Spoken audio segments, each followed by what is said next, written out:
Welcome to Dezan Shira&Associates series of podcasts. My name is Cynthia from the Beijing office. With me today is Devonshire-Ellis, founder of our firm.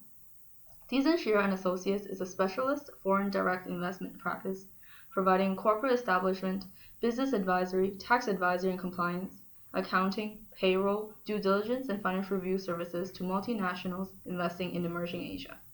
Since its establishment in 1992, the firm has grown into one of Asia's most versatile full-service consultancies with operational offices across China, Hong Kong, India, Singapore, and Vietnam, in addition to alliances in Indonesia, Malaysia, Philippines, and Thailand, as well as liaison offices in Italy, Germany, and the United States.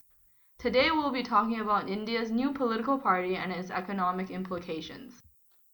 Okay, well, a lot is made of the manner in which India has developed over the past few years, and its economic performance has been somewhat erratic, to say the least. At times, India has performed with GDP growth rates of 10%. At other times, it's disappointed with growth at 4 to 5%. So the Indian economy over the past 20, 30 years has not been sustainably brilliant. When you look at China in comparison, and a lot of people do, you'll see that the Chinese economy over the past 20 years has essentially been steaming it ahead at rates of 8 to 10% each year on a consistent basis. And India has not been able to achieve that. The reasons for this is that as a one-party state, the Chinese government have been able to put in place policies without having to debate too much about them. And if the Chinese government have a particular policy, then they just enact that, and there's no political issues to get in the way of such decision making. India, however, is a democracy. It's the world's largest democracy. But over the past 30 years, the Indian people have not been able to elect a government that has a clear majority. For the last 30 years, India has been ruled by coalition governments, and the problems with that is that it's very difficult for coalition governments to get in much needed reforms passed and into law. So essentially, India politically has been moving ahead very slowly, hampered by the fact that for the last 30 years it's had a series of coalition governments.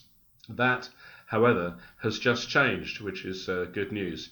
The BJP party, led by new Prime Minister Narendra Modi, has come into power, and they are the first government to have an absolute majority in India since the 1980s.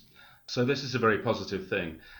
So what do we know about Prime Minister Modi, about the BJP? Well, before he was Prime Minister, Narendra Modi was the Chief Minister for the state of Gujarat in northwest India.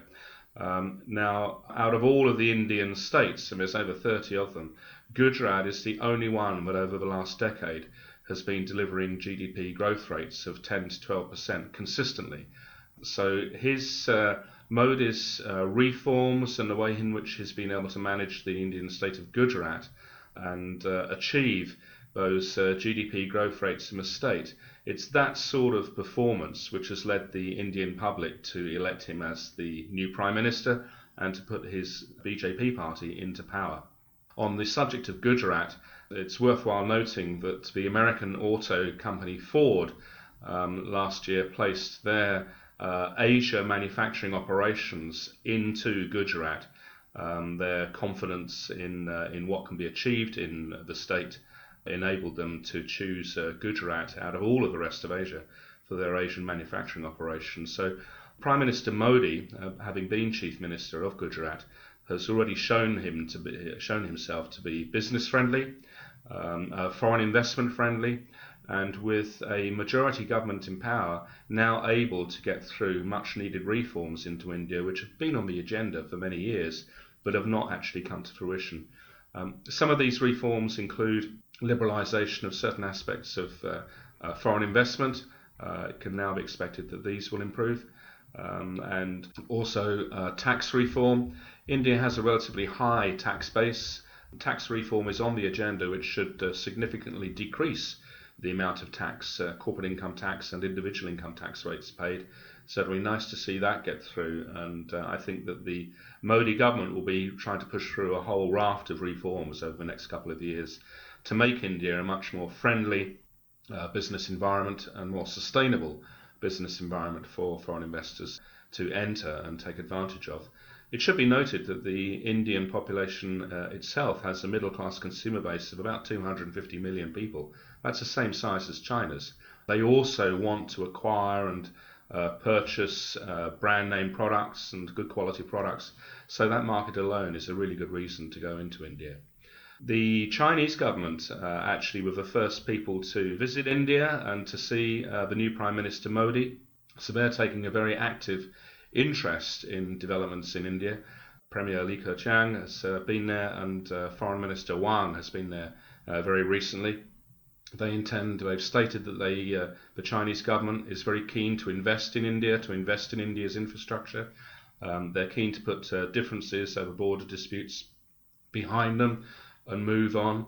And essentially, with the creation of an emerging middle class in China, I think the Chinese government are well aware that really the only other country that has a labour force that is potentially large enough to be able to supply China consistently with low value but high quality products is indeed India. India also has a massive labour force. So overall, the entire situation as regards India and the election of a new government with business-friendly policies, a proven track record in Gujarat, and with the ability to get reform pushed through as a majority government is a very healthy sign. And I think that foreign investors throughout Asia, the United States, the EU, and everywhere else should be looking at India very, very carefully as part of their overall investment and manufacturing strategy. Thank you very much, Chris. Your insight on this topic is very valuable. Thank you for joining us today. For further insight into regional economic environment in Asia, please visit our publishing subsidiary Asia Briefing at www.asiabriefing.com. Here you can find news, commentary, magazines, guides, multimedia, and more, which help guide foreign investment in emerging Asia.